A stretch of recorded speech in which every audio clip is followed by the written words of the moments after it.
Si tu veux de l'impact dans ta vie, être manager, c'est hyper puissant. Mais pour être un bon manager, il faut taffer sur toi. Il n'y a pas de secret. Moi, je fais partie des gens qui pensent que quand tu es dans la vie, et a fortiori quand tu es entrepreneur, tes limites intérieures deviennent les limites de ta boîte. J'ai plafonné, ça faisait marrer mon expert comptable. J'ai eu vachement de mal à dépasser le 1 000 000 €. Je n'aime pas du tout l'idée de parce que j'ai peur de souffrir, je n'y vais pas.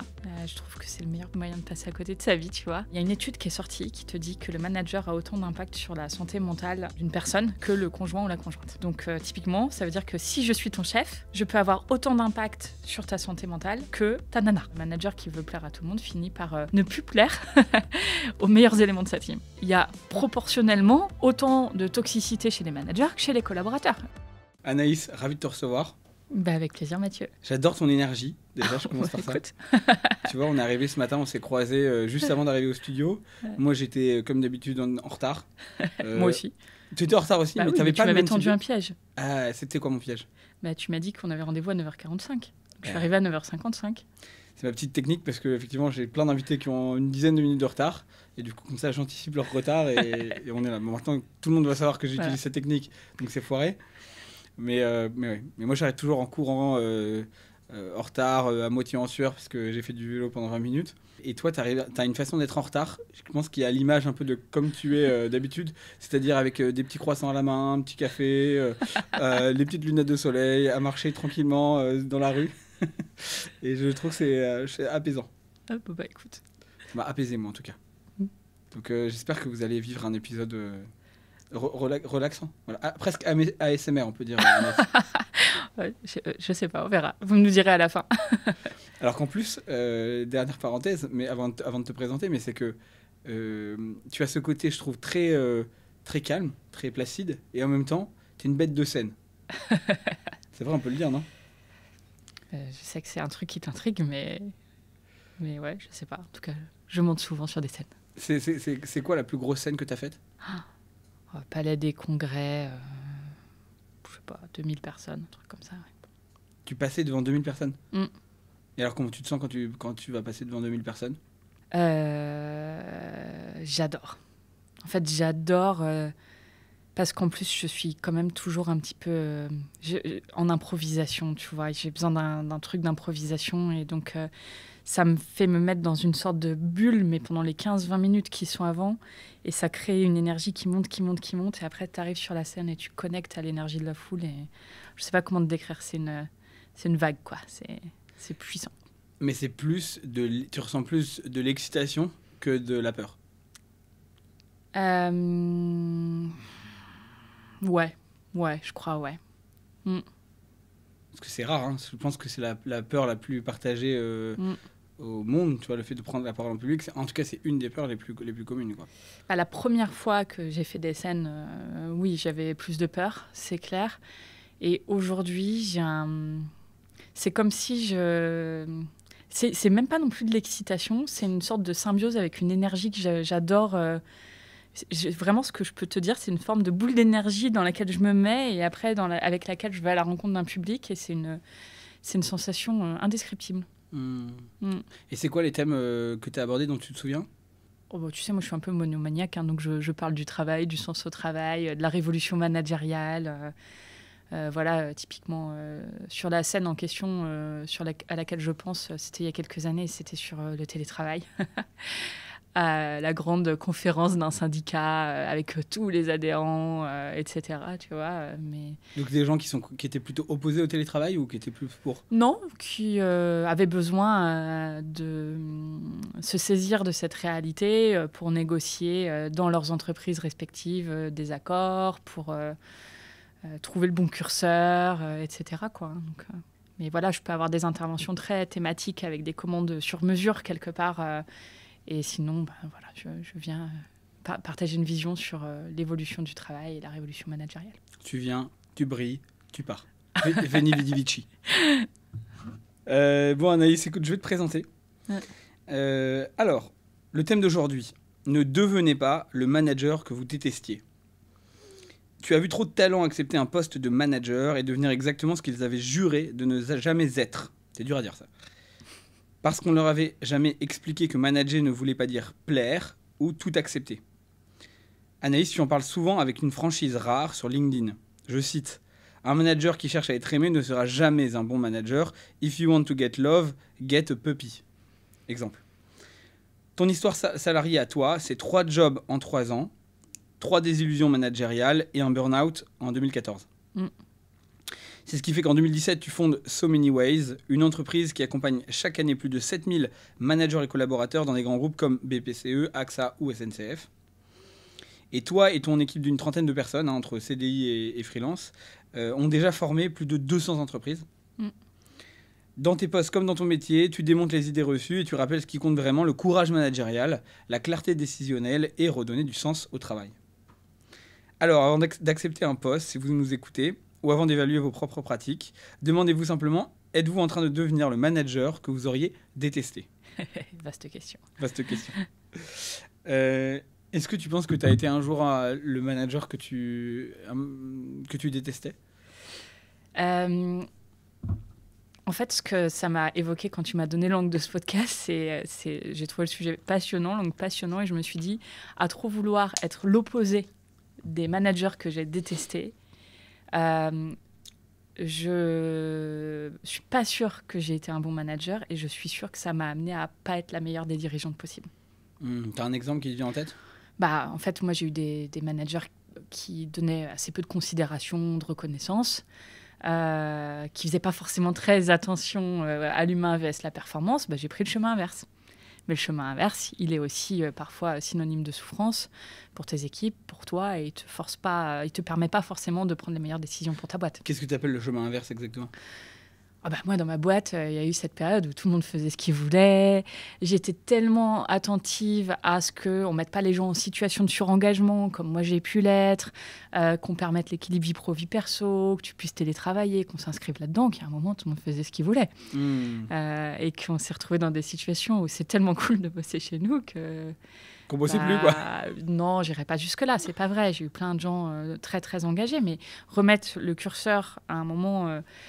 dans quelque chose qui est un peu plus juste, ça a été le travail de ces dernières années pour moi. Donc c'est un peu ça que ça m'évoque, c'est à trop vouloir être l'inverse de ce qu'on a détesté, c'est pas forcément bon non plus, et la vie est nuance et curseur, et voilà, comme toujours. Hein. Bien sûr. Ouais, je pense que c'est effectivement le signe des temps.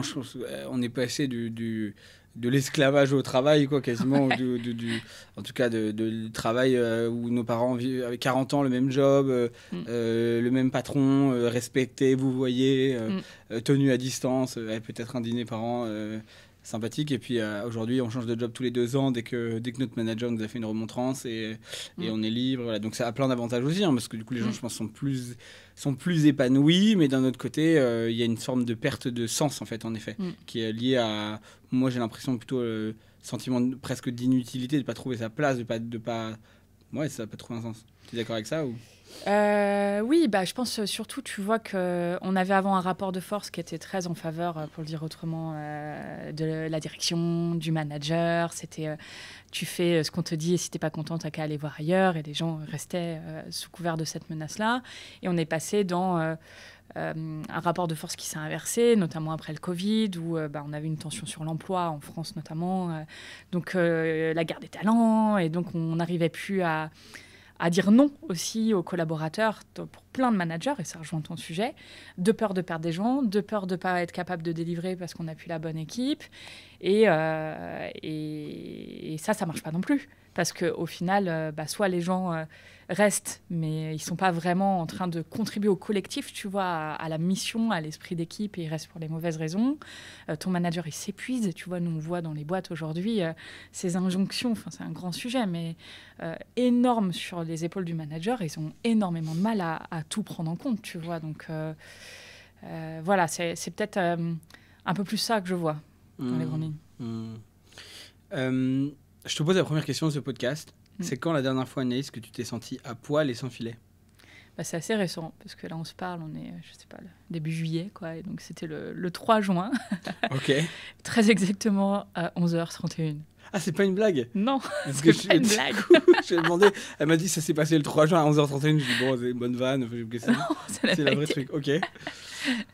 Ouais. Alors, qu'est-ce qui s'est passé ? Oui, je veux bien, parce que sinon, on peut rester dans un plan comme ça, mais... Écoute, j'étais en train d'aller à une conférence Et j'étais dans un taxi pour le coup et je vois mon téléphone qui sonne. C'est un de mes collaborateurs, Norman, qui se reconnaîtra, qui m'appelle. Et là, je me dis, il y a un problème. On pourra reparler de l'intuition et tout, mais il y a un problème. Et là, je décroche, il me dit, ça va? Avec une voix un peu bizarre. Je fais, oui. Il fait, t'es où? Tu vas où? Tu fais quoi? Une conférence? Bon, on se rappelle plus tard. Je fais, non, il y a un problème, dis-le-moi.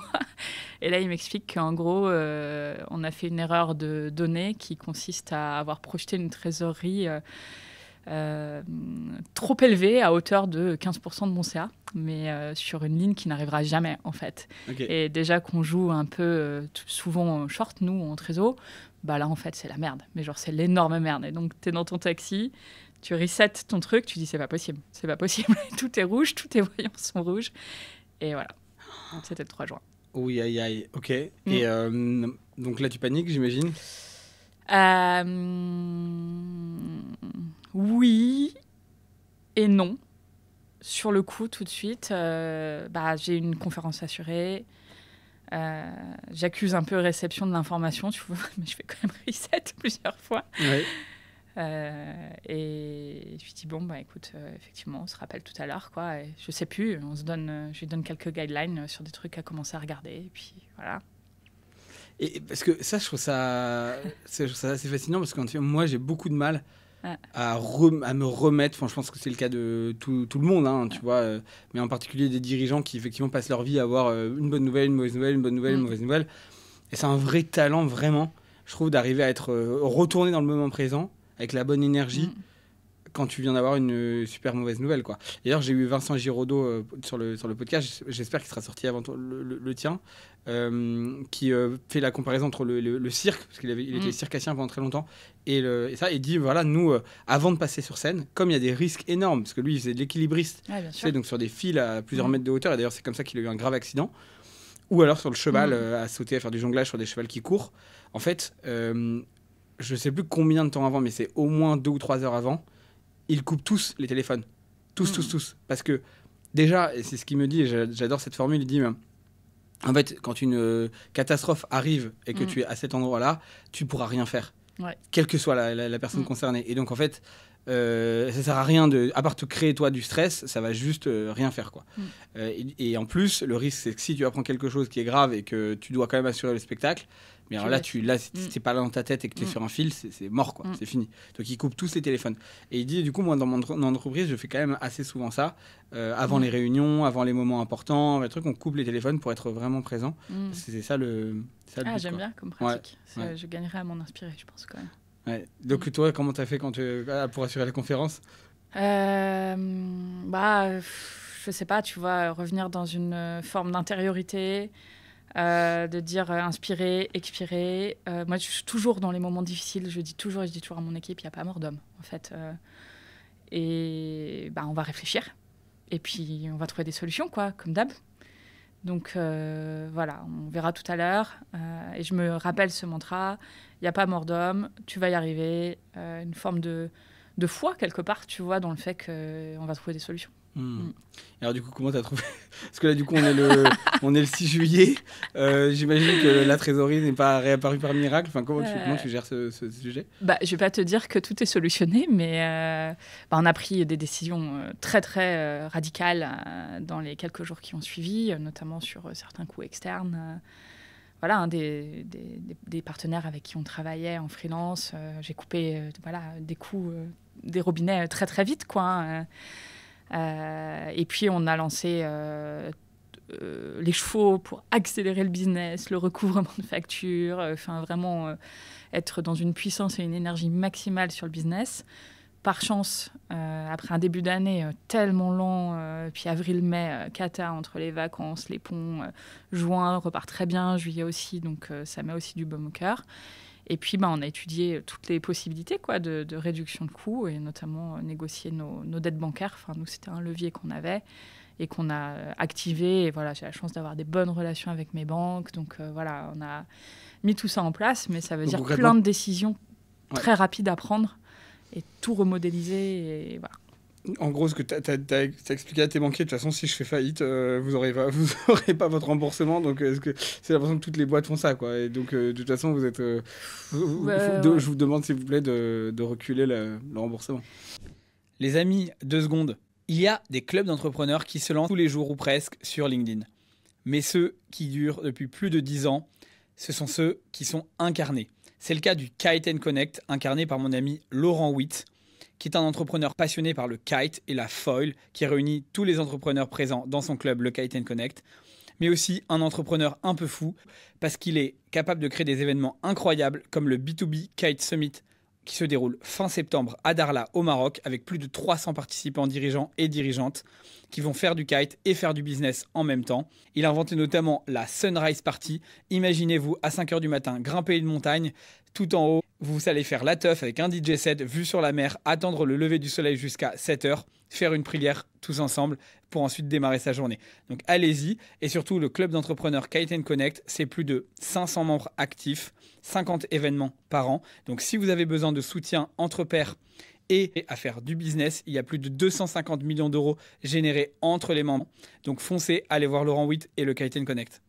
Bah, tu vois, moi, j'ai pas ce type de relation avec mes banques, pour le coup. Et je suis pas très fan de la menace. J'ai plutôt une relation, même parfois j'ai des gens qui me disent: tu as dit ça à tes banquiers, t'es folle. Je suis pas, non, mais je leur ai dit la vérité en fait. J'ai appelé ma conseillère, je lui ai dit: alors écoutez, à la BPI notamment, Constance, si un jour elle m'écoute, écoutez, voilà ce qui s'est passé. Elle fait: non. Je fais: si, je vous assure. Et voilà, et je pense qu'en réalité, c'est aussi parce qu'on a cette transparence, et depuis des années, on a toujours eu ces relations-là avec nos banques, on les a toujours payées rubis sur l'ongle, que c'est eux qui m'ont aidé en interne, parce que tous les entrepreneurs savent que ton conseiller, au moment où c'est la merde, c'est pas lui qui décide sur tout. Mais ils ont remué parfois à leur niveau, et c'est pas la première fois que ça m'arrive, ciel et terre pour nous aider en fait, et pour nous orienter vers les bonnes décisions et comment on peut faire quoi. Donc ouais, non, j'ai pas trop joué la menace. Ok. Ouais, de toute façon, il y a plusieurs stratégies. Ouais. Souvent, je trouve que dans la vie, là, moi, je suis en train de renégocier mon loyer parce qu'on s'est rendu compte qu'il y avait 400 € de déplacement de loyer, tu vois. Ouais. Bon, moi, je me dis, je commence toujours par la plus grosse menace, quoi, pour mettre le pied sur le coup de massue en disant: les gars, si on renégocie pas, on passe en mise en demeure et vous allez devoir nous rembourser en fait tous les trop perçus. Bon, comme ça, au moins, tu poses une base et après, tu redeviens gentil, tu le renégocies. Ouais, en fait, je trouve que ça dépend des sujets, évidemment. Tu peux y aller par l'autre bout. Mais il y a des moments où quand c'est trop... Je trouve quand de toute façon, ça va être difficile parce que le sujet est trop... Enfin, qu'il y a trop un désalignement. Je trouve qu'en fait, il vaut mieux y aller fort. Et après, tu redescends tranquillement pour notamment garder la relation si tu as envie de garder la relation. Mais ouais, moi, je fais un peu comme ça souvent. Il y en a d'autres, c'est plus des bourrins. Qu'est-ce qui t'excite Qu'est-ce qui t'excite le plus dans l'entrepreneuriat et à quel point tu aimes ce qu'on appelle la gestion d'entreprise? Parce que je trouve qu'il y a tellement d'entrepreneurs. Parce que toi, tu es vraiment une pure entrepreneur. Hein, tu fais des boîtes depuis que tu as 25 ans, je crois. Il y a tellement d'entrepreneurs qui n'aiment pas ça. Tu vois, j'étais avec une amie, Pénélope, elle se reconnaîtra là, qui déteste ça, la gestion. Tu vois. Elle, ce qu'elle adore, c'est faire son métier. Tu vois, ou raconter en l'occurrence, raconter des histoires, faire du contenu sur les choses. Quoi. Quand tu dis ça. En fait, ce que j'aime dans l'entrepreneuriat, c'est pas forcément la gestion. C'est tracer une voie, rêver et trouver le chemin pour y arriver. Et sur ce chemin, apprendre tous les jours des milliers de choses différentes. Donc la gestion, on a fait partie. Mais c'est vrai qu'une fois que je commence un peu à maîtriser un sujet, j'ai un peu envie de le mettre de côté aussi, tu vois. Donc typiquement, moi, maîtriser l'ensemble, je suis plutôt... je connais bien mes chiffres, alors ça amuse quand on dit qu'on a fait une erreur à ce point-là, hein, mais bon, on a plein de bonnes raisons pour l'avoir fait. Mais je connais bien le détail sous le capot, mes marges, mes coûts, je suis vraiment rentrée dans le détail de ces notions-là. Et une fois que j'ai fait le tour, j'ai envie d'aller apprendre autre chose, tu vois. Et je pense que c'est en partie, pas que, mais ça qui m'excite dans l'entrepreneuriat.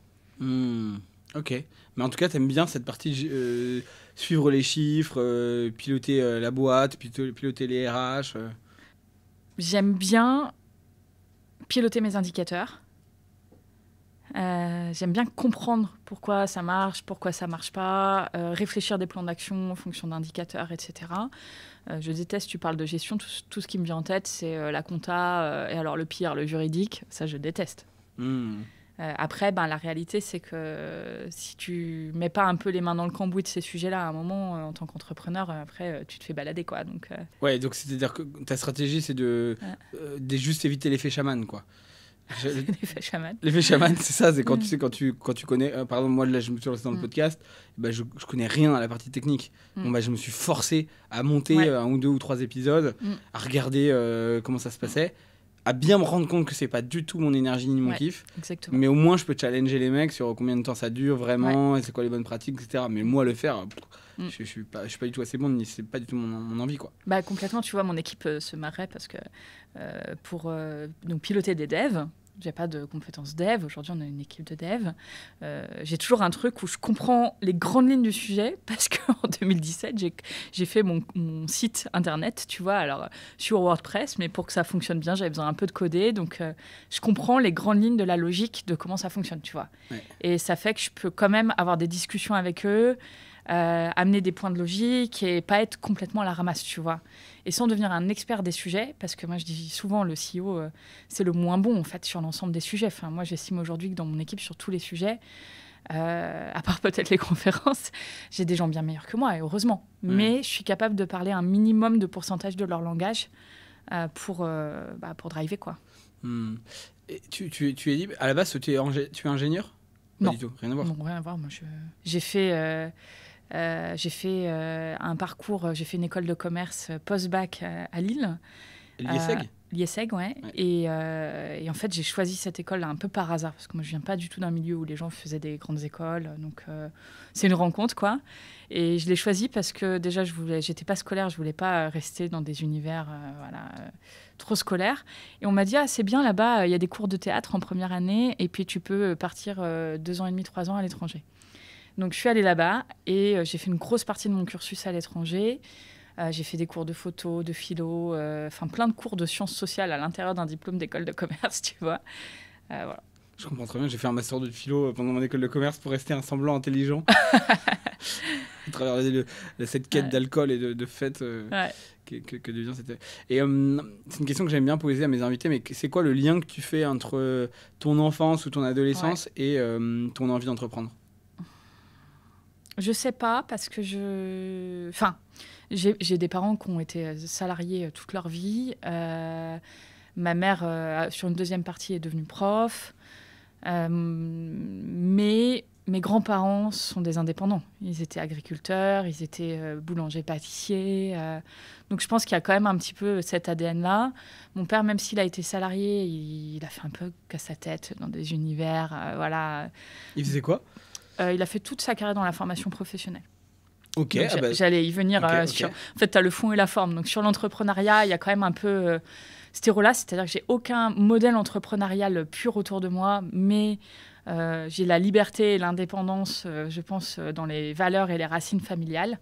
Et en tout cas, sur le fond, mon père a bossé toute sa vie dans la formation pro. Ma mère est prof. La transmission, les RH, ces sujets-là, on les a quand même un peu chevillés au corps, je crois. Ouais, ok, c'est marrant. Parce que, est-ce que je vais te poser une question assez directe, mais est-ce que dans le fait d'avoir, tu vois, prof, le fait de rester salarié, etc., parfois, ça transmet une peur de l'argent, tu vois. Là où je trouve que dans l'entrepreneuriat, il faut quand même...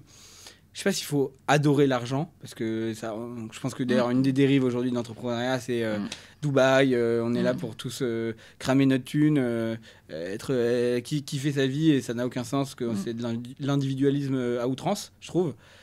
Mais néanmoins, en tout cas, il faut certainement pas ni avoir peur de l'argent, ni le détester, sinon tu n'y arrives pas, tu vois. Toi, c'était quoi le rapport à l'argent et comment tu as géré ce truc ? C'est une excellente question. Je pense que c'est un frein chez moi et je cherche encore très exactement quoi et pourquoi. Je suis assez passionnée de transmission d'histoire et pourquoi on est comme on est et tout ça. Ce que j'ai identifié dans mes lignées familiales, c'est qu'il y a quand même eu des faillites, des choses comme ça. Donc, je pense que j'ai Des faillites d'entreprise ? De la boulangerie, Voilà, du côté de mes grands-parents maternels, ça j'ai su, mais à un moment, tu sais, tu recliques sur c'est quoi le narratif du coup. Et du côté de mes grands-parents paternels, je sais pas trop, parce que l'histoire est assez nébuleuse, mais ils étaient pauvres. Enfin, vraiment, mon père a grandi voilà, dans des conditions assez difficiles. Mais on a découvert récemment qu'avant, la famille de ma grand-mère était a priori riche. Donc il s'est passé quelque chose, tu vois. Ouais. Donc je pense que j'ai quand même un héritage sur le rapport à l'argent. J'ai eu beaucoup de... C'est pas mon moteur du tout, tu vois, pour être entrepreneur. Et ça a même été un frein. Et j'ai quand même commencé dans l'entrepreneuriat en créant une asso, tu vois. Donc l'argent, c'est mal, où ça se situe. Enfin, j'avais quand même un truc là-dessus, je pense. Enfin, je suis sûre. J'ai plafonné, ça faisait marrer mon expert comptable. J'ai eu vachement de mal à dépasser le 1 million d'euros. Parce que tu dirais être millionnaire, c'est être un connard, quoi. C'est quoi la croyance limitante derrière ? Moi, je fais partie des gens qui pensent que quand tu es dans la vie, et a fortiori quand tu es entrepreneur, tes limites intérieures deviennent les limites de ta boîte. Donc, on a eu ces années-là, tu vois. Alors, c'est un moment où on a pivoté B2C, B2B. Je peux avoir plein de raisons pour t'expliquer pourquoi. En fait, on a fait de la croissance sur une autre activité. Mais factuellement, je restais... Mais c'était un sketch. 991, 998, un sketch. Incroyable. Et mon expert comptable me disait, vous allez y arriver ou pas ? Et quand j'ai commencé à conscientiser, à travailler ça, là, bim, c'est parti, tu vois. Ah, sérieux ? Tu l'as travaillé avec un coach quand tu l'as travaillé ? Oh, moi, j'ai travaillé avec... plein de trucs plus ou moins perchés, quoi. Ça m'intéresse parce que moi j'adore, tu vois... en tout cas, dans mon podcast, moi, une de mes convictions, c'est que tout le monde, et en particulier les leaders, devraient travailler sur eux. Et je pense que le monde irait beaucoup mieux si c'était le cas, tu vois. On partage ça. Voilà, on partage ça. Et après, ça t'amène à faire des choses très différentes. Ça t'amène déjà à exprimer ta singularité et être à l'aise dans tes baskets, à minimum, et du coup, pour pas ni te heurter toi, ni heurter trop les autres. Et sans rentrer vraiment dans la bienveillance dégoulinante qu'il peut y avoir aujourd'hui, galvaudée, etc. Donc ouais, non, ça m'intéresse carrément que tu me dises, toi, comment tu travailles sur toi, comment, du coup, tu progresses, comment tu as cassé ces plafonds de verre, de te dire, en fait, non, le million, ça me fait peur parce que plein de croyances sur l'argent. Et comment, de manière générale, tu transformes, tu vois, sur le management. Récemment, je me suis dit, quand même, au bout de tant d'années à travailler sur moi, il faudrait que j'aille voir une psy. Donc, ça t'amène à quel point le chemin d'avant, il est non conventionnel, tu vois, parce que c'est un peu... Et c'est intéressant parce que là, avec ma psy, c'est comme si elle me dit « Ah, t'as fait tout ça, mais comment t'as trouvé tout ça ?» Et travailler ça, ça me fait connecter les dots, tu vois. C'est comme si j'avais toutes les pièces du puzzle, mais ça me fait passer par le narratif, le récit, tu vois, mettre en récit tout ce que tu as trouvé et boucler une boucle, tu vois, avec quelque chose d'assez conventionnel. Bon, c'est pas non plus une psy trop tradie, mais voilà. Et donc, que te dire tout. Mais n'aie pas peur, j'ai déjà eu Mounia, donc t'inquiète. Non, mais Mounia, j'étais dans son podcast, on se comprend parfaitement. La psychogénéalogie... thérapie familiale, tu veux dire les constellations familiales ? Les constellations familiales. Ça, c'est intéressant. Je pense que les gens qui nous écoutent, qui ne connaissent pas, est-ce que tu peux pitcher en 2 secondes le principe d'une constellation familiale ? Tu vas dans une pièce avec des gens que tu connais pas. Tu as quelqu'un qui te guide, qui guide les gens et qui va faire prendre des rôles de ton système. Donc, si tu viens pour un sujet familial, peut-être qu'il va incarner ton père, ton grand-père, ta sœur, etc. Il se passe des choses qui te traversent émotionnellement quand tu es figurant, en fait, quand tu joues un rôle dans la constellation, et qui vont avoir une résonance pour la personne qui est constellée, comme on dit, donc pour qui le système se met en mouvement. Wow. Et c'est très surprenant. Ouais, mais ma conjointe en a fait 2, donc Alex, que j'embrasse, mais elle en a fait 2, à chaque fois c'est des moments très bouleversants, vraiment. Et parfois d'ailleurs ce qui est dingue, c'est que t'es autant bouleversé par l'histoire des autres quand t'incarnes un rôle que quand c'est pour toi, quoi. Mais je crois qu'il faut que j'essaye, mais j'ai peur, hein. J'avoue, j'ai peur. Mais c'est spécial, hein. Tu vois, par exemple, moi je me suis retrouvée dans une situation où je suis pas quelqu'un de très tactile, tu vois, il y a des gens qui sont hyper tactiles avec mes amis proches, oui, mais pas avec des inconnus. Et je jouais un figure dans une constellation, je me retrouvais à faire des câlins à une nana inconnue au bataillon, mais je pouvais pas m'en empêcher, je voulais lui faire des câlins et tout, et on pleurait ensemble. C'est quoi ce délire ? Mais non. Je te jure. C'est incroyable. Et elle pleurait parce que ce que je lui disais à travers la constellation, ça résonnait pour elle. Non mais perché. Ah ouais, c'est fou. Ouais. Il faut vraiment que j'essaye ce truc, je pense. Vraiment, Ouais. Après, c'est comme tout, tu vois, dans tous ces outils, parce que c'est des outils, faut trouver les bons praticiens. Bien sûr. Et quel est le lien que tu fais là? Les auditeurs sont en train de dire, attends, là, t'es censé parler de managers, management, de managers qui ont des DS, là, ils parlent de chamanisme. Ouais. Où est-ce que ça va? C'est quoi, encore une fois, en quoi ça t'a aidé à devenir un meilleur manager? Est-ce que toi aussi, t'as réussi à connecter les histoires Parce que être manager, tu vois, en ce moment, ce que j'aime bien prendre langue par ce sujet, parce qu'en fait, il y a une étude qui est sortie qui te dit que le manager a autant d'impact sur la santé mentale d'une personne que le conjoint ou la conjointe. Donc, typiquement, ça veut dire que si je suis ton chef, je peux avoir autant d'impact sur ta santé mentale que ta nana. Et on le voit souvent par le côté négatif, parce qu'on parle du côté toxique, on entend beaucoup ça, mais on ne le voit pas assez par le côté positif. Et aujourd'hui, où le rôle du manager est déserté, parce qu'en vrai, c'est épuisant, les gens en ont marre d'être manager, c'est difficile, le ratio bénéfice emmerde, il ne vaut pas le coup. En tout cas, il y a un nombre de gens croissants qui voient la fonction comme ça, et pour autant, on a besoin de managers, on a besoin de gens qui ont envie d'aller là, on a besoin d'un nouveau récit, et en ce moment, c'est ça que j'essaie de porter pour amener un truc positif dans les boîtes, c'est en fait, prenez ce chiffre, mais en positif. Être manager, c'est la possibilité d'avoir un impact positif sur les gens qui t'entourent. Autant que la personne avec qui ils ont choisi de vivre, tu vois. Donc, si tu veux de l'impact dans ta vie, être manager, c'est hyper puissant. Mais pour être un bon manager, il faut taffer sur toi. Il n'y a pas de secret. Ouais, on est d'accord. Tu vois, j'ai même pris des posts LinkedIn que tu as fait, parce que j'aime beaucoup tes posts LinkedIn. D'ailleurs, je vous invite à aller voir le profil d'Anaïs, que en général, ils cartonnent et puis ils sont très justes. Mais j'en cite quelques-uns, on va pouvoir peut-être en analyser, tu vois. Tu te dis, voilà, un manager qui cherche à être aimé ne sera jamais un bon manager. Les anglo-saxons ont une formule consacrée. If you want to get love, get a puppy. Alors déjà, ça, c'est quoi, toi, le sujet? Parce que moi, je pense que c'est sûr que le problème du manager qui veut absolument être... C'est quoi le problème du manager qui veut absolument être aimé, selon toi?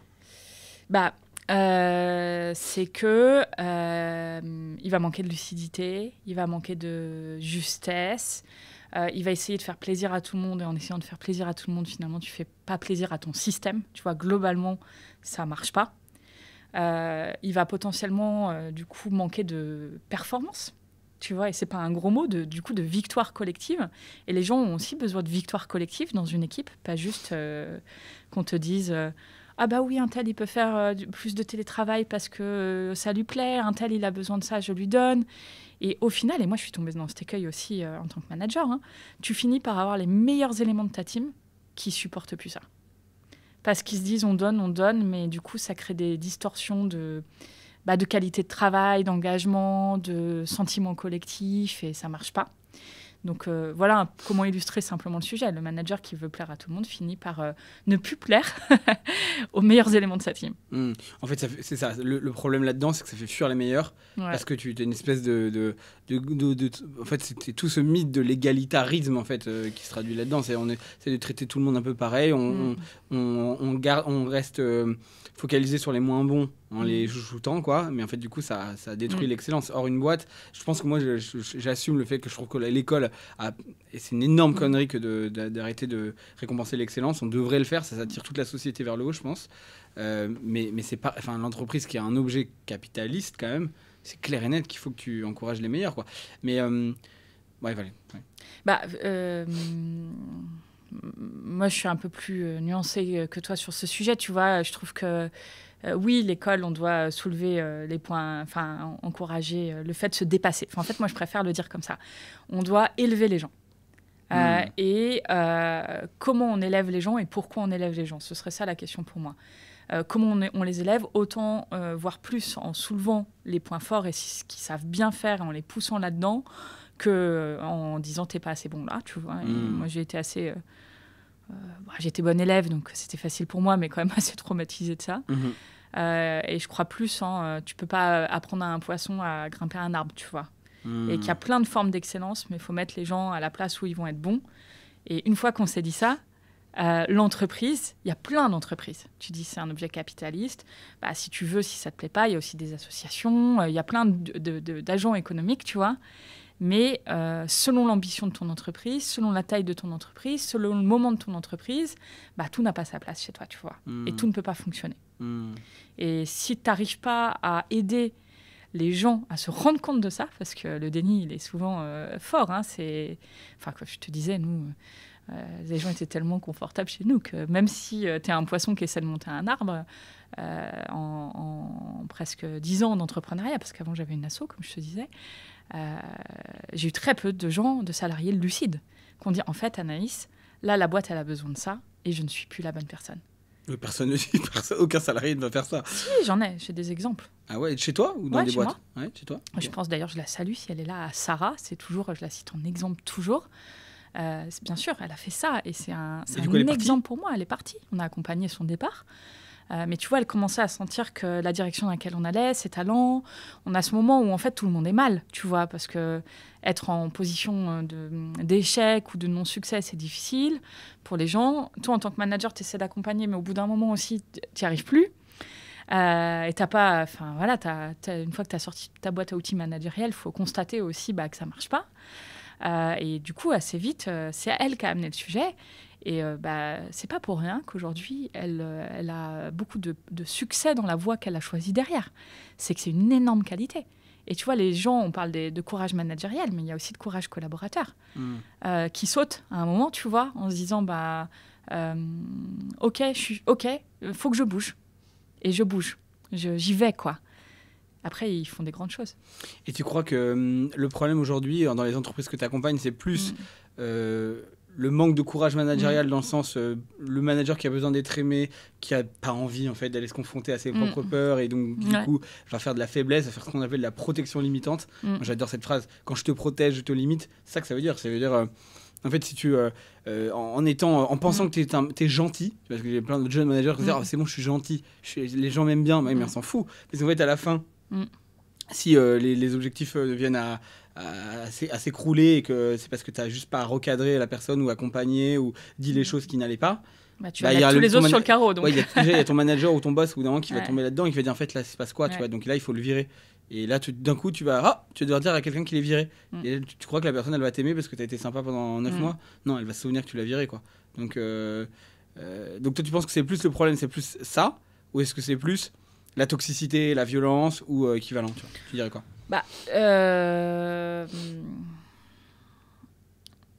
Déjà, ce que je constate, c'est que la plupart des gens qui ont des comportements toxiques ne sont pas des gens toxiques. Au sens pathologique du terme, tu vois. Au sens le pervers narcissique. Exactement, clinique. J'allais le dire, tu vois. Et comme dans tout, on a fait beaucoup de raccourcis.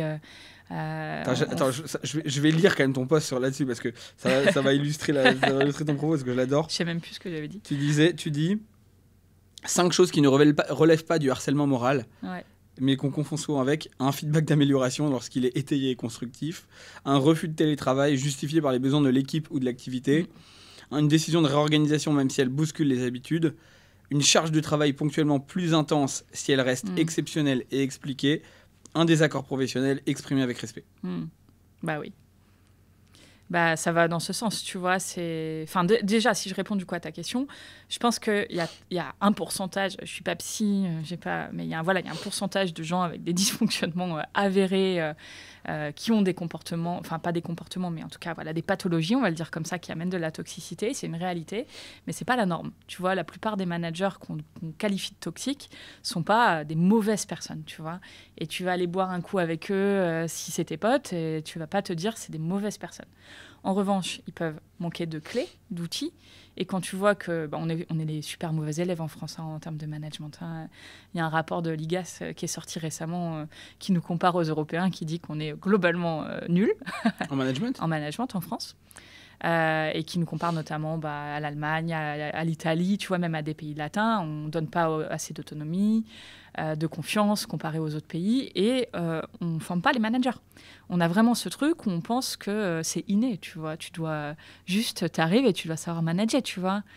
Et moi, ce que j'aime bien dire, c'est que ça ne viendrait jamais à l'idée de monter dans un bus conduit par un mec qui n'a pas le permis. Mais en revanche, être managé par un mec ou une nana qui s'est posé aucune question sur sa pratique, comment il fonctionne, pourquoi il agit comme il agit, qu'est-ce qui, dans l'interaction humaine avec toi, vient me toucher, et pourquoi, et comment je travaille dessus pour être un peu plus neutre, un peu plus juste, ça, c'est normal.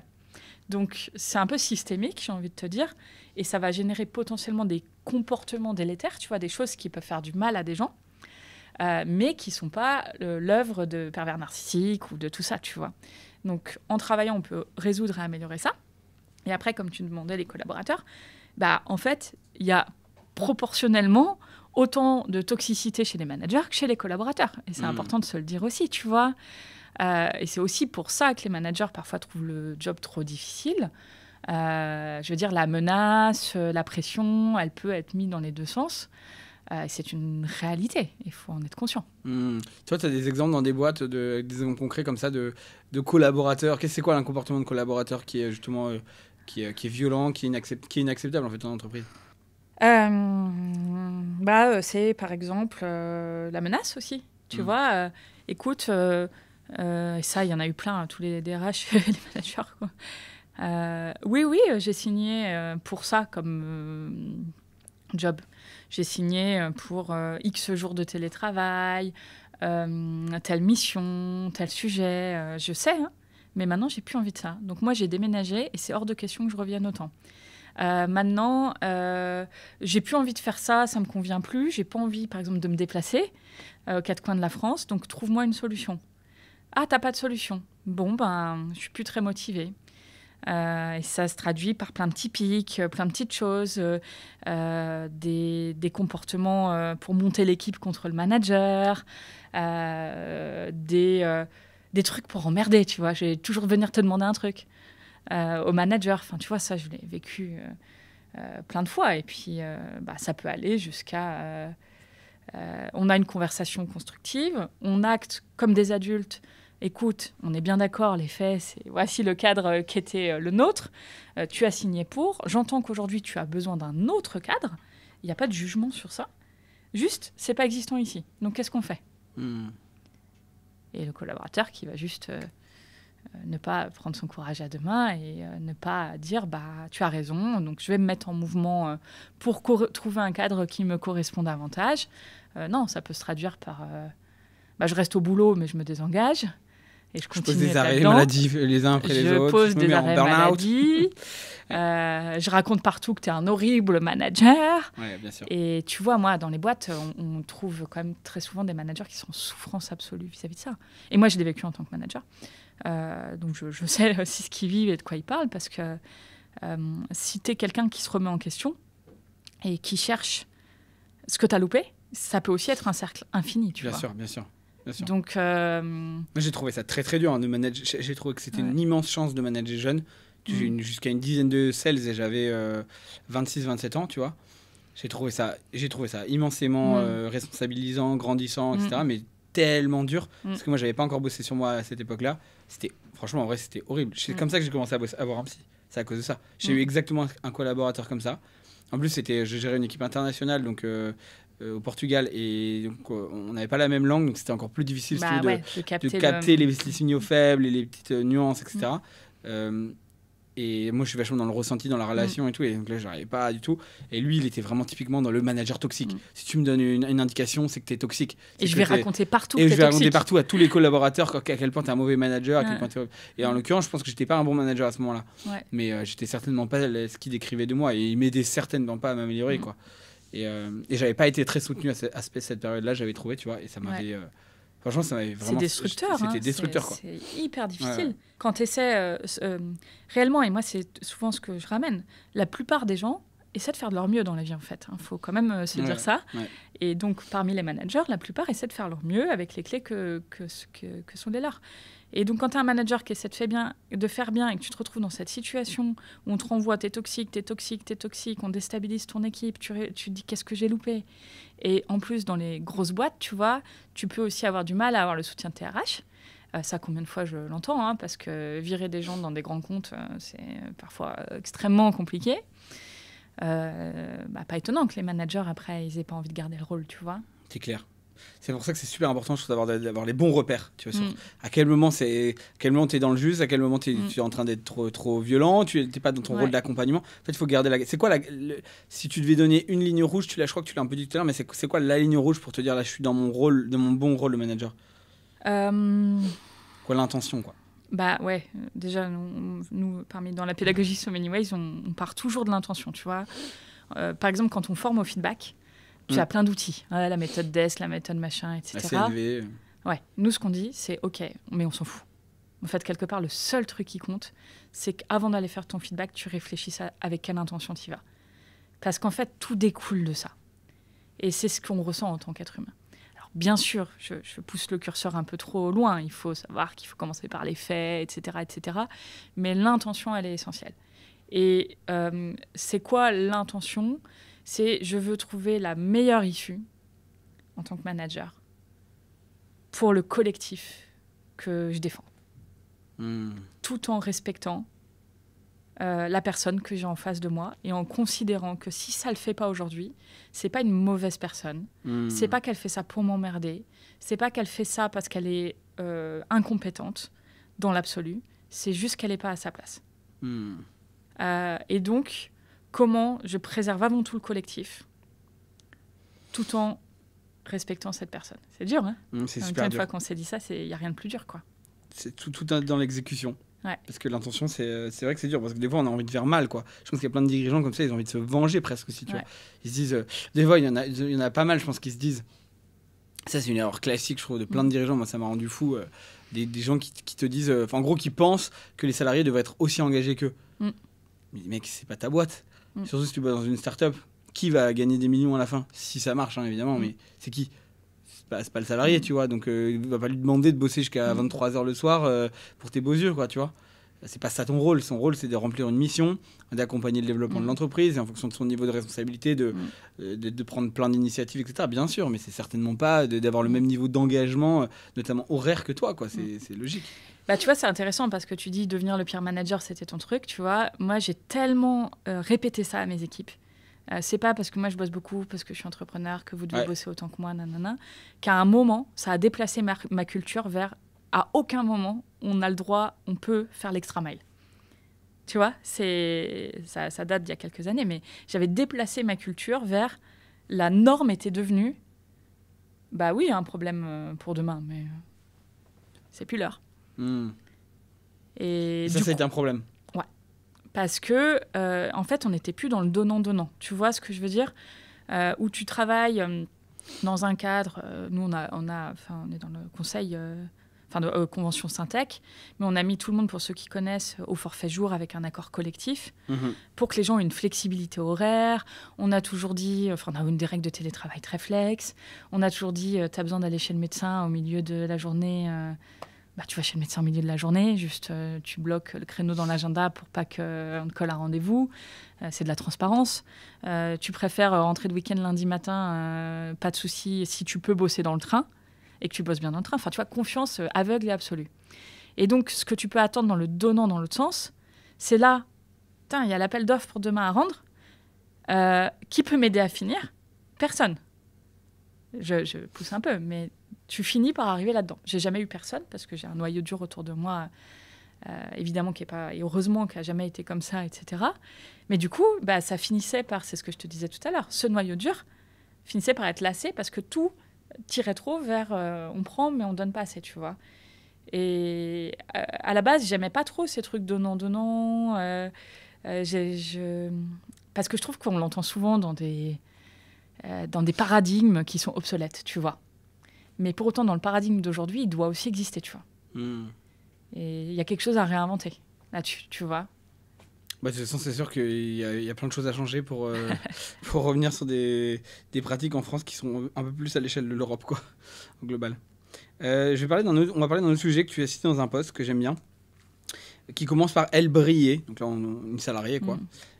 On l'a voulu sur tous les dossiers complexes, on l'a cité en exemple en réunion. Toi, tu es faite pour manager. Alors un jour, on lui a proposé de devenir manager. C'était censé être une reconnaissance, c'est devenu un piège. Du jour au lendemain, plus le temps pour faire son métier. De nouvelles responsabilités à peine expliquées, une solitude pas du tout anticipée. alors que le management, là je fais un raccourci, mais le management devrait être un choix, un vrai parcours de préparation, une compétence qu'on apprend. Alors comment ça se passe? En gros, historiquement, on a la vision de la réussite classique. Pour réussir ta vie, il faut gravir les échelons. Donc être manager, c'est le Graal. C'est statutaire, c'est le rôle, etc. Dans une évolution du rapport au travail qui est en constante croissance, on va dire, enfin en tout cas qui augmente depuis plusieurs années, il y a d'autres visions de la réussite qui ont pris de plus en plus de place, comme profiter et être utile. Réussir ma vie, c'est pouvoir en profiter et pas attendre la retraite. Réussir ma vie, c'est pouvoir être utile au monde. Oui, l'impact. L'impact, exactement. Ouais. Donc, c'est des visions de la réussite qui avaient toujours existé, mais qui prennent de plus en plus de place. Et donc, tu as de moins en moins de gens qui veulent devenir manager, c'est ce que je te disais tout à l'heure, alors que les entreprises continuent à avoir besoin de gens qui ont envie de devenir manager. Qu'est-ce qui se passe ? Il y a quelques années, avant qu'on soit dans ce paradigme-là, on a dit qu'il faut valoriser les profils experts. Il faut revaloriser les statuts des experts, les rôles des experts, parce qu'en fait, tout le monde ne peut pas devenir manager. Et si c'est la seule voie de réussite, tout le monde veut aller là, alors qu'on a besoin aussi d'experts, de contributeurs individuels, comme on dit, qui apportent de la valeur. Donc on a retravaillé le truc pour essayer de monter des experts, tu vois, dans plein de boîtes. Ils ont créé des tracks de leaders experts, des grilles de rémunération qui s'alignaient, voire qui dépassaient, tu penses dans la tech, les rôles managériaux. Le fameux CTO, donc le directeur technique, qui effectivement manage personne, voilà. Transverse, c'est-à-dire qu'il regarde le travail des autres, mais il est certainement pas là pour faire grandir les développeurs, et il gagne un paquet de fric. Et ils ont inventé d'ailleurs le rôle chez les techs, c'est très flagrant. T'as le directeur technique et t'as en fait ils disent souvent, ils appellent le directeur of engineering, enfin le chef de l'ingénierie. Donc lui c'est le pur tech quoi, expert. Et t'as le directeur de l'équipe qui là pour le coup accompagne les gens au quotidien quoi. Ils ont ces deux rôles là. C'est ça. Donc tu vois, on a fait ça. On s'est dit parce qu'on a besoin que tout le monde n'ait pas envie d'aller vers le management, donc de créer d'autres filières d'excellence qui sont perçues comme telles, qui sont statutaires, etc. Et ça passe par la REM. Et là, on arrive dans un autre paradigme où du coup, les gens se disent c'est vachement bien, en fait, t'as beaucoup moins d'emmerdes, t'es mieux payé, nickel, quoi. Et donc, on retombe un petit peu avec un effet de balancier dans l'autre sens, à dire non, mais attends, là, plus personne n'a envie d'être manager, le job est de plus en plus dur, il faut au contraire qu'on réévalue à nouveau, qu'on redore la fonction et qu'on recrée des vocations. Et un deuxième point qu'on voit, donc là c'est un petit peu le sujet de ce poste, c'est vision traditionnelle, c'était une excellente experte, on l'a poussée pour devenir manager. On est un petit peu à côté de ça, c'est-à-dire que de la même manière, les managers vont te dire, t'es bon, comme c'est leur paradigme à eux, historique, t'es bon, tu vas devenir manager. Et à aucun moment on vérifie l'appétence. Et tu vois, un truc que je trouve dans les grosses boîtes ou les boîtes intermédiaires qui sont notre cœur de clientèle, ils font des programmes talents. Ils dépensent des fortunes dans des programmes talents. Les grands groupes, quoi. Ouais, les grands groupes, les ETI même. Parfois, tu vois, on crée des programmes talents. Les académies internes, ces trucs-là, quoi. Ouais, mais vraiment, c'est quoi le schéma ? T'as des grands chefs à plumes qui vont se réunir avec les RH et qui vont dire lui. Et après, tu as un RH qui va venir te voir en disant vous avez été élu pour rentrer dans le programme talent. Le programme talent, c'est cool, c'est plusieurs jours de formation, c'est hyper intéressant, beaucoup de dev perso, les gens, ils adorent. À aucun moment, ils vont venir dire à la boîte tu m'as élu, mais moi, j'ai pas vraiment envie d'être manager, je suis pas sûre, donc ce serait peut-être mieux que j'y aille pas et que je laisse ma place à quelqu'un qui a envie. Non, ils ont été élus pour un truc cool, ils vont y aller. Et à aucun moment, on prend en compte l'appétence des gens, tu vois. L'envie d'aller vers cette fonction managériale. Et aujourd'hui, il vaut mieux qu'on ait des gens qui sont moins bons en termes d'expertise, mais qui ont une envie folle d'avoir un impact sur la vie des gens, tu vois, et le management en fait partie, qui ont cette envie de se développer sur ces sujets-là, plutôt que de continuer à faire ça. Bon, je t'ai fait une réponse en plusieurs bouts, parce que ce poste, c'est un angle de vue sur le sujet, mais... Bien sûr, mais j'ai deux questions qui me viennent. La première, c'est est-ce qu'on peut être un bon manager en étant... Alors... Du coup, parce qu'il pourrait venir en disant oui, mais du coup, est-ce qu'un mec pas bon dans son métier peut devenir un bon manager ? Moi, je pense que non, mais voilà. Mais est-ce qu'on peut clairement être un bon manager sans être le meilleur de l'équipe, le meilleur en sales, par exemple, un directeur commercial, t'es pas le meilleur commercial. Par contre, tu peux être un excellent directeur commercial. Donc, est-ce que tu penses que ça, c'est possible ? Déjà, commençons par ça. Je pense que tu as tout dit. Déjà, t'es pas obligé d'être le meilleur expert pour être le meilleur manager. Mm.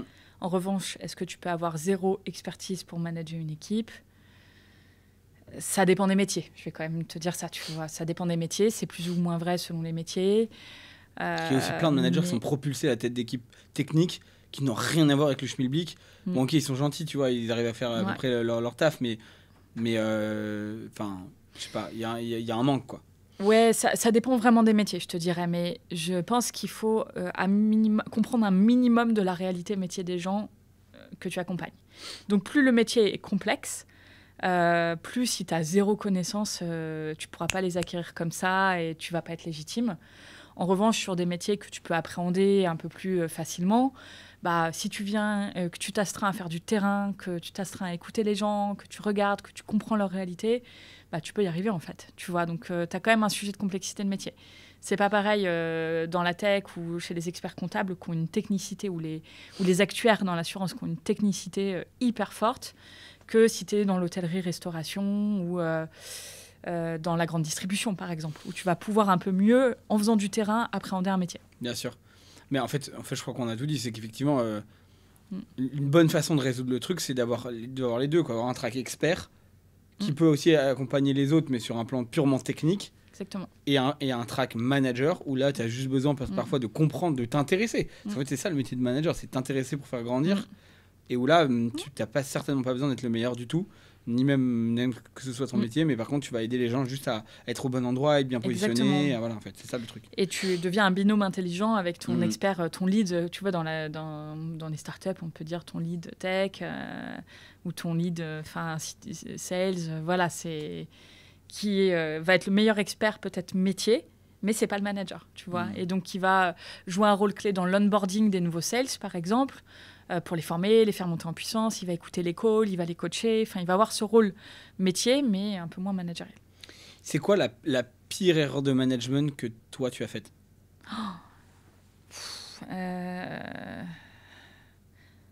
C'est une erreur que j'ai dû faire plein de fois avant de la mettre derrière moi, tu vois. Donc, c'est celle qui me vient. C'est de pas arrêter assez vite des collaborations avec des gens qui étaient plus à leur place, tu vois. Enfin, ça rejoint Get a Puppy. Tu vois, alors moi, c'était pas le besoin d'être aimé, tu vois, le truc sous-jacent pour le coup. Et c'est aussi intéressant parce que pour amener de la nuance sur les gens qui nous écoutent, tu peux avoir plein d'autres drivers qui deviennent des freins dans ta pratique managériale et pas seulement celui-ci. Moi, je voulais être juste. Tu connais peut-être les 5 blessures, etc. Ouais, l'injustice. L'injustice. Ça, okay. Moi, j'ai l'injustice. Alors pour rappeler les 5 justices, les 5 blessures, c'est une théorie qui dit qu'on a tous il y a 5 blessures majeures qu'on peut avoir vécues dans notre enfance. Et il y en a 2 qui sont principales chez nous. Alors, on peut toujours exprimer un petit peu les autres aussi, ça veut rien dire, mais malheureusement, il y a des gens qui peuvent avoir quasiment plein de blessures, quoi, mais qui sont du coup le rejet, l'abandon, l'injustice. Y a quoi, c'est quoi les 2 autres ? C'est chaque fois je les oublie. Je sais plus là. Je vais retrouver les autres. Mais en tout cas, toi, c'était l'injustice. Moi, j'ai l'injustice très forte. Et du coup, souvent, quand tu as ta blessure, tu essaies de ne pas reproduire ça. C'est exactement ton topic. Comment pas devenir le manager que tu as détesté ? Enfin, c'est un peu la même logique. Donc moi, je voulais être juste. Et ça veut dire quoi, être juste ? Tu vois, dans mon paradigme, c'était il faut accompagner les départs, il faut laisser le temps, il faut laisser des chances aux gens, il faut bien accompagner avant qu'ils partent, il ne faut pas les laisser sur le carreau parce qu'ils t'ont donné. Tu sais, j'étais là-dedans.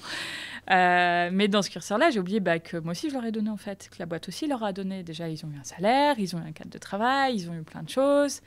Et c'est quoi être juste ? C'est aussi, et ça rejoint ce que je t'ai dit après, être juste pour le collectif. Et du coup, moi, c'est ça ma plus grande erreur. J'ai mis, j'en rigole, je dis, au début, je mettais 12 mois de trop à prendre les décisions de départ dans mon équipe, puis je suis passée à 6, puis à 3. Alors, à quel moment, du coup, tu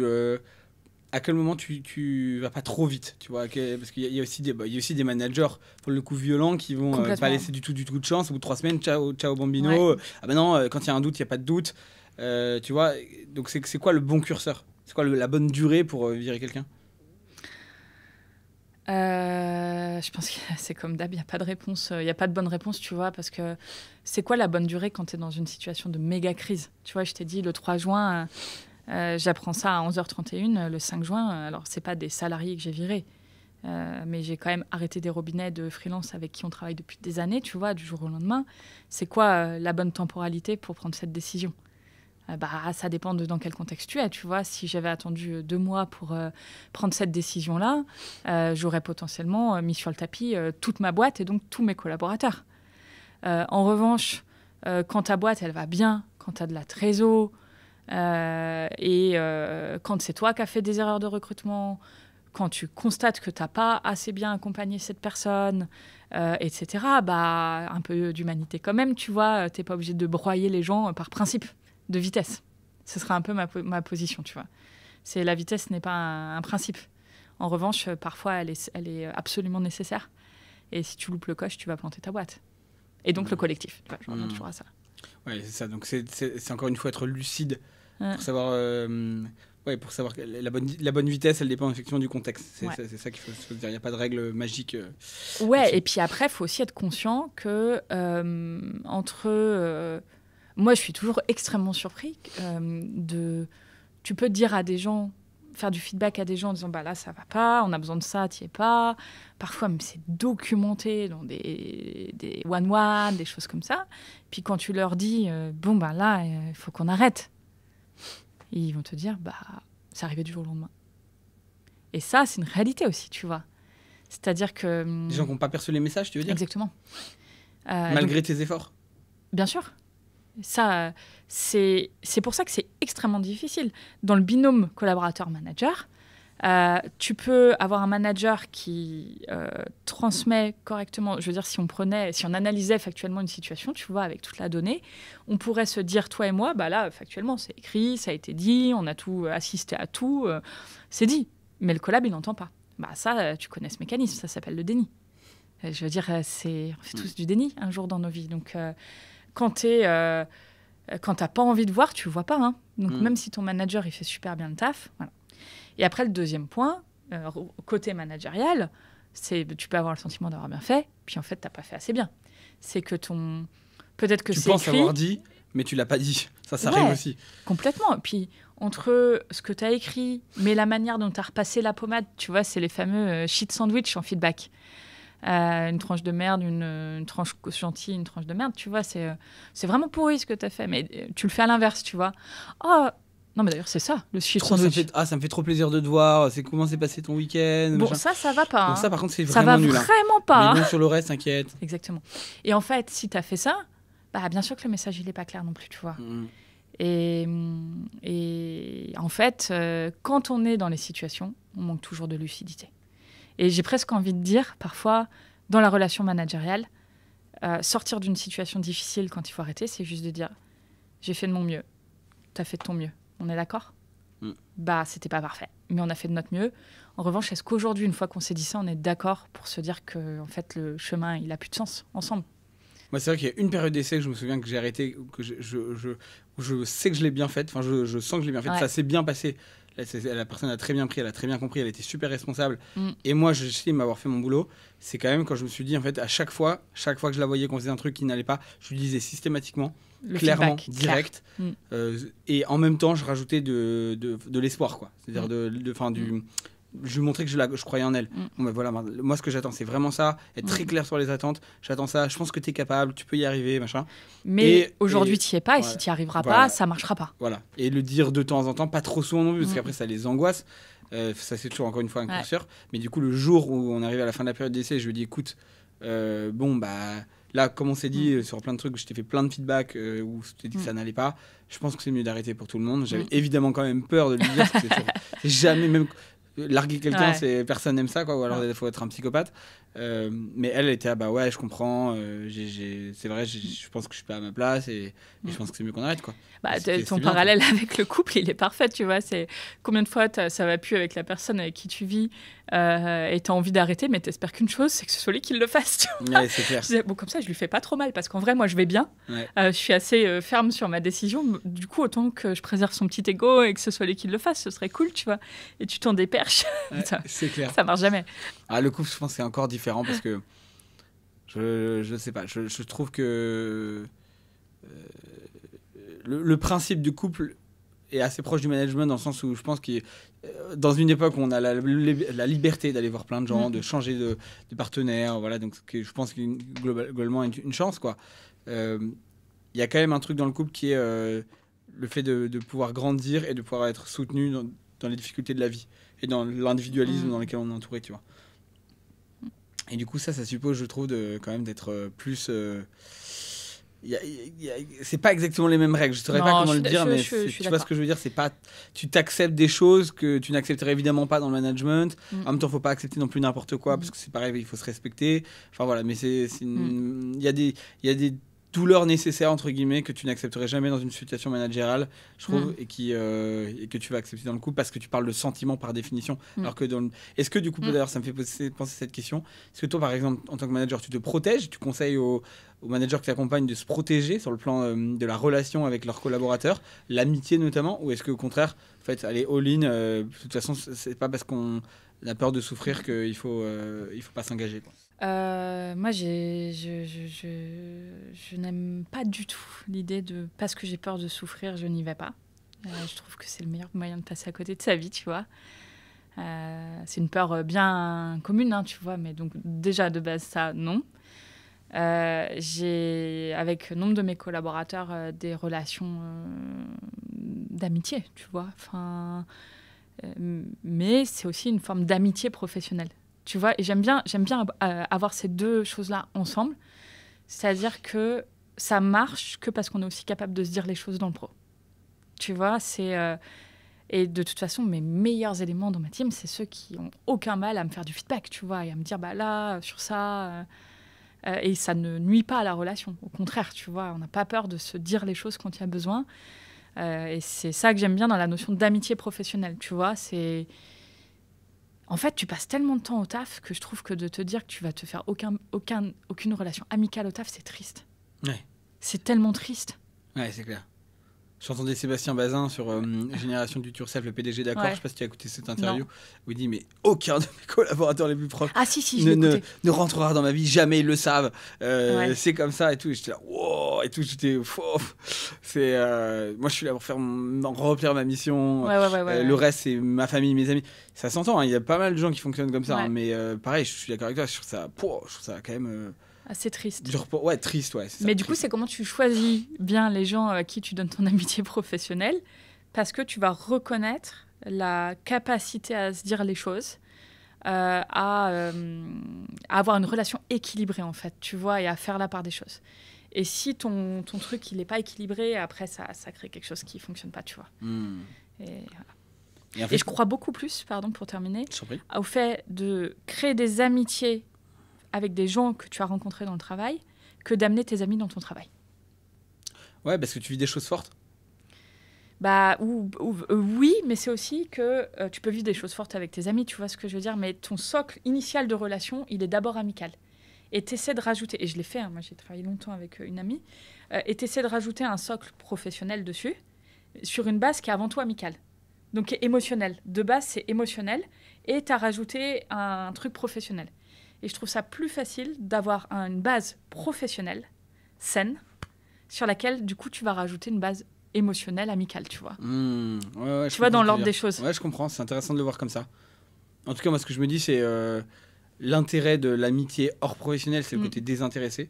Complètement. Et l'intérêt de l'amitié professionnelle, c'est le côté grandir ensemble. Exactement. C'est deux choses différentes. Et relever des défis ensemble, tu vois. Et quand... et dans les deux cas, si ça s'arrête, ça fera mal. Bah, pourquoi ? Bah, ça fait toujours mal une relation qui s'arrête, non ? Tu peux pas faire ça une pour amitié le coup, professionnelle, elle est pas... Enfin, après, ça dépend ce que tu appelles qui s'arrête dans l'amitié professionnelle. Oui, est-ce que la relation professionnelle s'arrête ou est-ce que l'amitié s'arrête ? C'est ça que tu veux dire ? Bah, si tu as une amitié professionnelle, ta relation professionnelle peut s'arrêter parce qu'à un moment, bah voilà, on a fait X années ensemble, maintenant on se sépare. Mais du coup, l'amitié peut rester. Dans ce sens-là, tu vois. Ouais, c'est vrai. C'est vrai. Si les gens prennent les choses avec le bon recul et que c'est la bonne décision au bon maturité, moment. S'il y a une bonne, on boucle la boucle. Hein, s'il y a une bonne connaissance de soi des deux côtés, une bonne capacité de remise en question, une capacité de lucidité. Alors, il peut y avoir ce moment émotionnel déstabilisant. On le vit tous, on manque de lucidité. Mais après, voilà, on prend du recul, on se rappelle qu'est-ce qui compte le plus, on se met dans les bottes de l'autre, tu vois, et on dit pas toi t'es le méchant, moi je suis le gentil. Non, on a fait de notre mieux, Bon bah maintenant qu'est-ce qu'on a envie pour la suite, tu vois. Tu restais pote avec des gens que tu as virés, que tu considérais comme des potes? Des gens avec qui j'avais une amitié professionnelle, pour prendre cet angle-là, oui. Tu vois, Sarah, dont je parlais tout à l'heure, c'était une amitié professionnelle. C'était une professionnelle, je l'ai recrutée, elle a bossé avec moi. On a noué, parce qu'on était une petite boîte et qu'humainement on s'entendait super bien, une amitié professionnelle. Elle est partie, aujourd'hui on est amis. Tu vois, quand j'ai fait mon congé mat, je suis allée avec mon bébé, parce elle s'est mise dans... Maintenant, elle a ouvert une auberge dans les montagnes et tout. Génial. Je suis allée chez elle avec mon mec. Elle a fait ça avec son mec aussi. Et on est potes maintenant, tu vois. Enfin, je veux dire, on s'écrit très régulièrement sur WhatsApp pour se donner des news et on habite très loin, mais ça fait plusieurs années qu'elle est partie de ma boîte, tu vois. Donc oui, dans ce sens-là, oui. Et à l'inverse, est-ce qu'on peut... C'est une vraie question que je me pose moi, tu vois. Est-ce qu'on peut bien bosser avec des gens avec qui on ne s'entend pas? Moi, mon ressenti, c'est qu'en fait, non. C'est qu'en fait, au bout d'un moment, moi, à chaque fois que j'ai fait ça, sincèrement, à moins que ce soit une relation qui est suffisamment, on va dire, peut-être distance. Par exemple, c'est le 9e sales de ton équipe. Ouais. Et tu peux pas t'entendre avec tout le monde. Et en fait, tu te concentres sur ton métier. Et donc, ton métier de manager, c'est de le faire grandir, c'est de faire en sorte qu'il est à la bonne place, etc. Mais quand c'est des collaborateurs proches, moi, j'aurais même tendance à dire, en tout cas pour moi, je n'ai jamais réussi à bien bosser avec des gens avec qui je n'ai pas un bon feeling, quoi. Ouais. Je suis assez d'accord. Je suis assez d'accord parce que, tu vois, s'il y a un trait qui t'énerve, je sais pas, tu vois, par exemple, moi, j'exècre l'individualisme.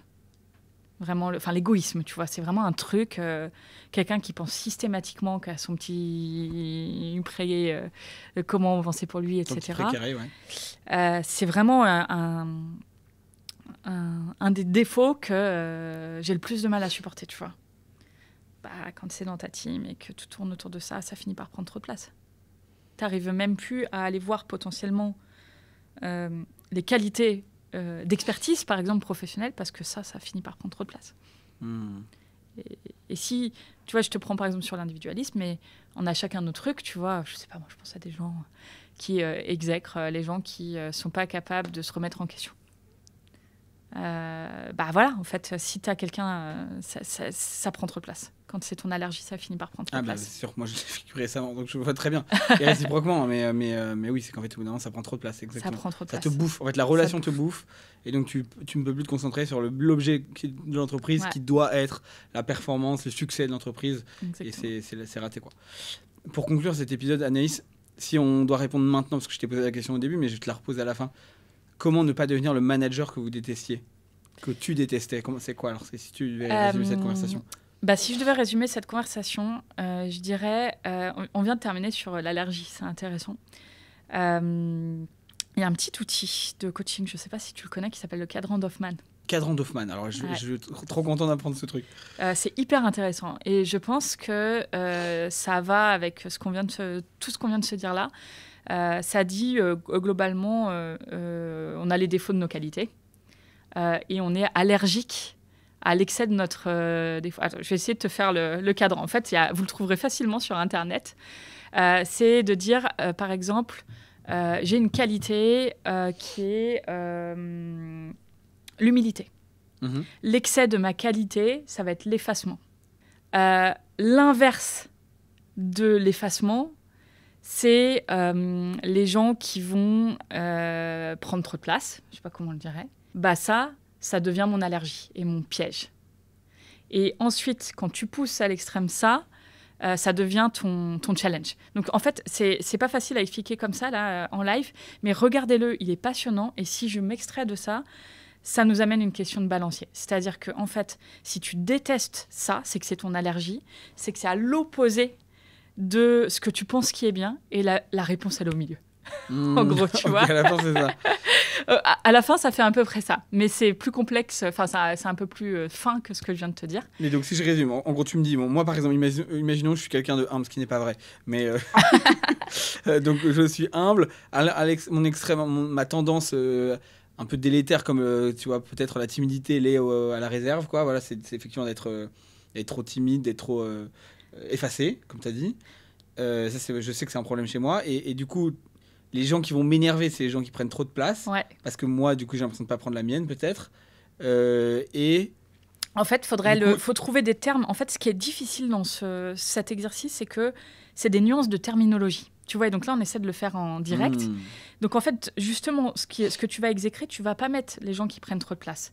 Tu vas le dire avec un terme, je sais pas moi, les arrogants. Je déteste les arrogants. Ah ouais, d'accord. Et du coup, mon challenge personnel, c'est de prendre ma juste place. Et donc, j'ai transformé être humble, qui m'amène dans un piège tous les jours, qui est l'effacement, à prendre ma place. Ouais. Tu vois, et c'est comme ça que ça se joue. Et Ok. c'est hyper intéressant de se poser avec finesse sur les termes que tu choisis et ce que ça t'évoque. Parce qu'en fait, tu vas te rendre compte que tu détestes ton manager parce qu'il est là et toi, tu es là. Et en fait, il faut que toi, tu bouges un peu là aussi. C'est pas lui qui a tort et toi qui as raison. C'est que tu as un challenge à jouer avec ça qui demande de décaler ta posture et donc de taffer sur toi, quoi. Et en même temps, est-ce que la solution, c'est pas... je suis un peu là-dedans en ce moment, c'est de se dire, est-ce qu'il faut pas juste se concentrer sur les gens avec qui c'est sain, tu vois, tu t'emmerdes pas. Et quand tu as la chance de pouvoir construire ton équipe, alors effectivement, Mais bien manager, le sûr, problème, mais c'est qu'il y a plein de gens, tu vois. C'est une illusion. Je sais pas. Quand t'es entrepreneur, je crois pas que ce soit une illusion. Franchement. Euh, À 80%, tu peux t'entourer quand même des gens qui te donnent de l'énergie, qui sont simples, etc. Tu vois. Je suis d'accord. Quand t'es manager, non. Parce que parfois, t'es propulsé Ouais. dans une équipe. Et donc là, tu dois composer avec ce que t'as, c'est clair. Non, mais je suis d'accord en partie. Mais les gens bougent, les contextes changent. Toi-même, tu vis des choses. Et donc, tu vas, même avec les gens que tu as choisis, avec qui c'est la lune de miel, il y aura un sujet, tu vois. Donc, c'est pour ça que je te dis que c'est une illusion. Tu es chiante, Anaïs. J'étais persuadé que j'allais trouver ma solution. Et donc, ok. Et donc, le calendrier fan. Et donc, quel lien tu fais entre ça et le fait de ne pas devenir le manager que tu détestes? Qu'en fait, celui que tu détestes, tu vas prendre la tangente, le truc inverse. Et donc, tu ne deviens pas exactement lui. Tu vois ce que je veux dire? Mais les effets peuvent être exactement les mêmes. C'est ça, si je vais au bout de ma pensée. Je veux bien que tu la refasses, parce que je pense que je suis pas sûr que les gens le captent bien. J'ai détesté mon manager parce qu'il était toxique. La conséquence que ça a eu, par exemple, pour moi, c'est que j'ai souffert, j'ai fait un burn-out. Je suis devenue une manager laxiste, on va se dire les choses. La conséquence que ça a eu pour des gens de mon équipe, c'est que ça les a fait souffrir et que ça les a mis dans des situations difficiles. Voilà, Okay. si j'illustre. Okay, c'est beaucoup plus clair. Ok. Ouais. Bon, donc, l'opposé n'est pas forcément mieux. Ouais, l'opposé n'est pas forcément mieux, donc gardons de la nuance. Ouais. J'ai enfin réussi à expliquer mon truc, quoi. Oh, c'est compliqué. Hein. Mais il n'est pas simple. Mais j'invite du coup chacun à regarder le carré d'Hoffman, c'est ça que tu as dit? Cadran d'Hoffman. Cadran d'Hoffman. Donc, moi le premier. Et merci beaucoup pour cet échange passionnant et engagé, Anaïs. Avec plaisir. À bientôt.